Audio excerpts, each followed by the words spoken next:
Hello and welcome. Please bear with me while I share my screen.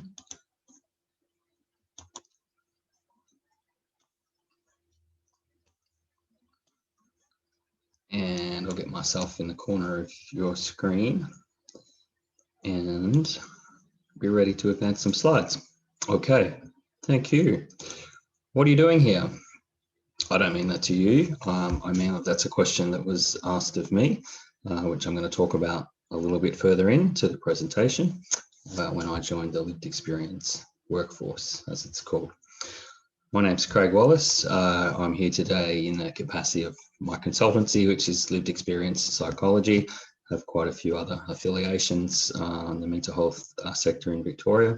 I'm speaking on Dja Dja Wurrung country, so I pay my respects to elders past, present and emerging. I extend those respects to any Aboriginal and Torres Strait Islander people viewing this presentation, and of course extend those respects to any First Nations people who are joining us from wherever you might be. In settler, coloniser, invader language, I'm in Bendigo, Victoria, Australia. Okay, so my career accessing mental health services began in 1990. So I was 16 years into that when I became a community psychologist.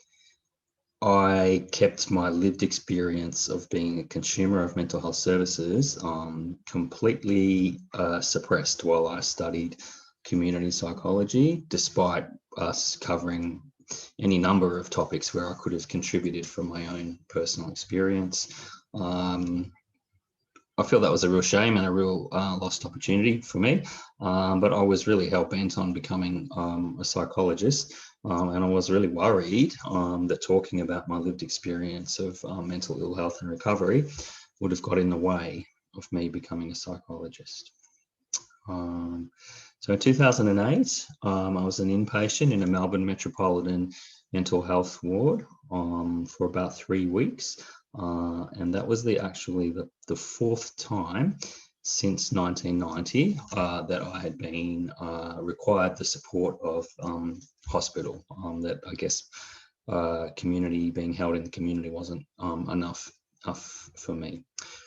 What happened in 2008 was I had an experience where I was treated so poorly, so badly, and made to feel not worthy of being a human being, really. And I saw this happening to other people who are in the ward, who are staying in the ward as well.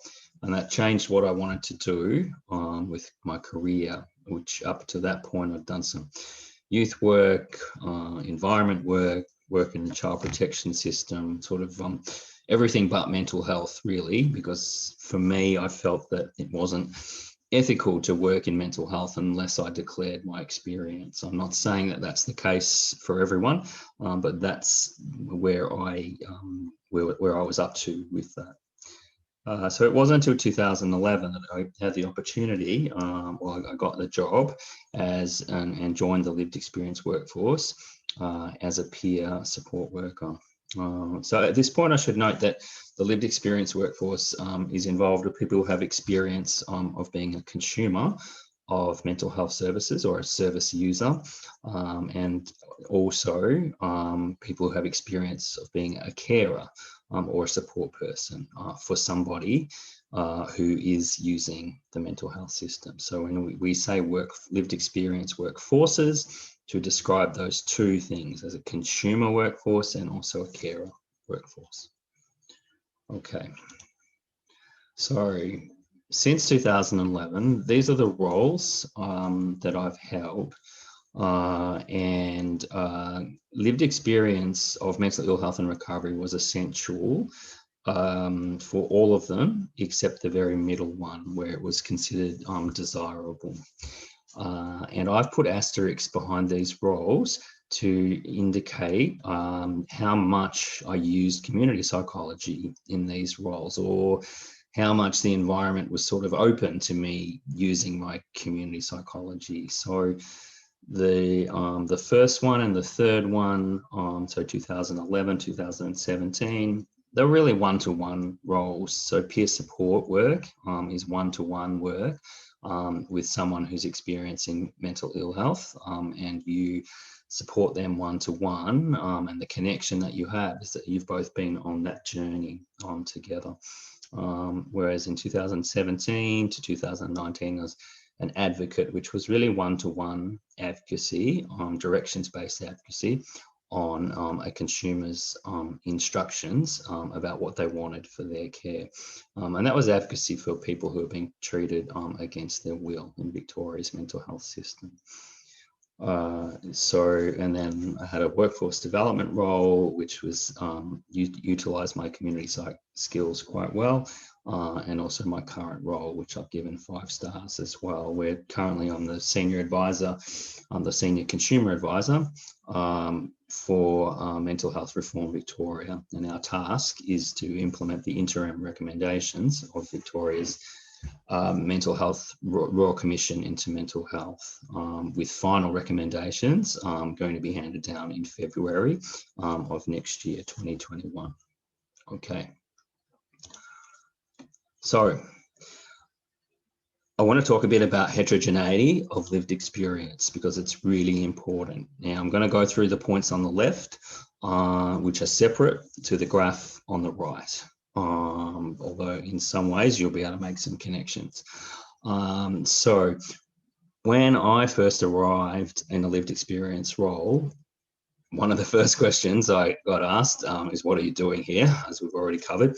The next question I got asked really from my consumer lived experience colleague was, have you experienced psychosis? And I think for her, that was the true mark of lived experience if you'd had psychosis. So I could answer yes to that I'd experienced psychosis twice in my career as a consumer of mental health services. Something else that often gets used is whether someone has been treated against their will or not, which is also called compulsory treatment. So recently a high profile position was filled by somebody, a lived experience position was filled, and that person didn't have an experience of being treated against their will. Some members of the consumer lived experience community criticised that appointment highly because that person hadn't had that experience of being treated against their will. So I got that badge in 1997 when I was treated against my will in a Melbourne Metro hospital. I think I gathered enough wisdom from that time to not allow that to happen again, hopefully. The other one that can be quite varied for people, consumers or clients, service users, is what role carers and support people have played in their life. Have carers been really helpful or really unhelpful? Indeed, some consumers, the position they take is that their family members have caused their mental illness. So there's quite variance there as to what role carers and support people have had. And then another one, this is not exhaustive by any means, this list, but another one is that how helpful do people find the biomedical model? And so someone like myself, I have to say that it's been reasonably helpful because I have the diagnosis bestowed upon me by Western Psychiatry's bipolar 1. So that's bipolar 1 that has full-blown manic episodes, and that's where I can go into that psychosis. And the standard treatments of that have been at least somewhat useful for me. Now, this is not the experience of some other people. And I'll take, for example, women who have experienced trauma, and then their response to that trauma gets labelled borderline personality disorder. We will have good psychiatrists in the system who will say that this is not a helpful diagnosis and it's not helpful for us to respond to women's, or indeed, and to men's experience of trauma as well in this way. Okay, moving over to the right-hand side, there's 4 quadrants here. And there's two axes. So the horizontal axis from left to right is about care. So did you have a positive experience of care or a negative experience of care? The vertical axis is about treatment. Did you have a positive experience of treatment or a negative experience of treatment? So then we get the 4 different locations. So for me, say 2008, I had a very, very horrible experience of care, so negative care, but nonetheless, the medication kind of worked. So that would put me in the yellow quadrant. So the reference is down there at the bottom. The graph is full of, the article is full of heaps and heaps of different graphs. And of course, medication is not the only type of treatment. I'm just use this graph as an example.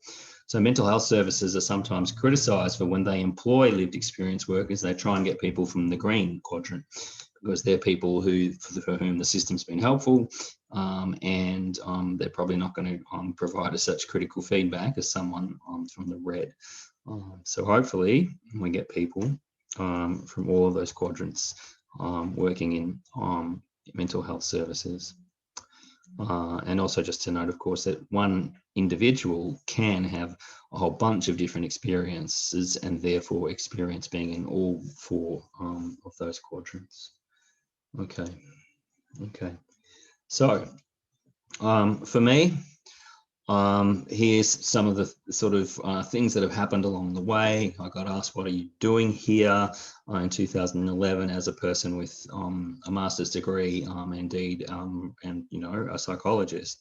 2015, I got asked to take community psychologist out of my email signature. 2019, the interview panel looked up community psychology, I think maybe to make sure it actually was a thing. And then later, some of my colleagues used to tell people that I used to be a psychologist, even though I continued to be registered, and I continued to feel that I was practicing community psychology every day.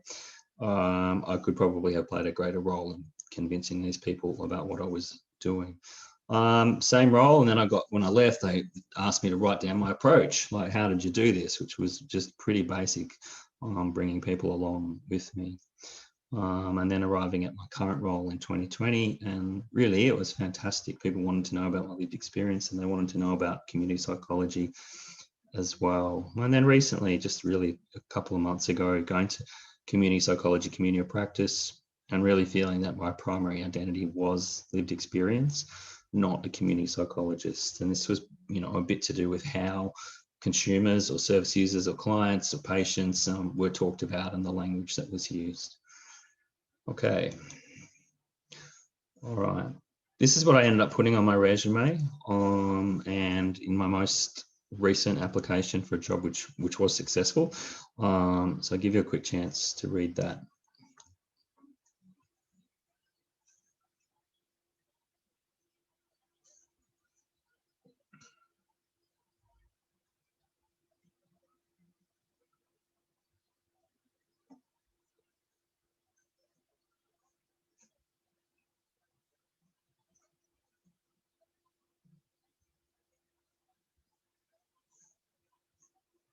So I was really pleased with that, because I felt it just put it on the map that I'm a community psychologist. I have lived experience. I am bringing those things together, and then that makes sense to me, and hopefully it makes sense to you. So yeah. All right, moving on. Okay, so this is just a little bit of promotion. If you go to the VMIAC website, which is Victorian Mental Illness Awareness Council, which is the peak body for consumers in Victoria, I did a webinar. It's about 54 minutes, and the recordings there, you have to go to page 2 of their recordings, I think, of the videos, and the title is there. Okay, we're really close to time. I'm going to move to the last slide. My contact details are there. Would have loved to be in a room with you to take questions, talk a bit about this. So please get in touch if you've got questions or ideas for collaboration. I'd love to hear from you. Thank you very much for listening today, and have a good day or good evening, depending on where you are. Bye for now.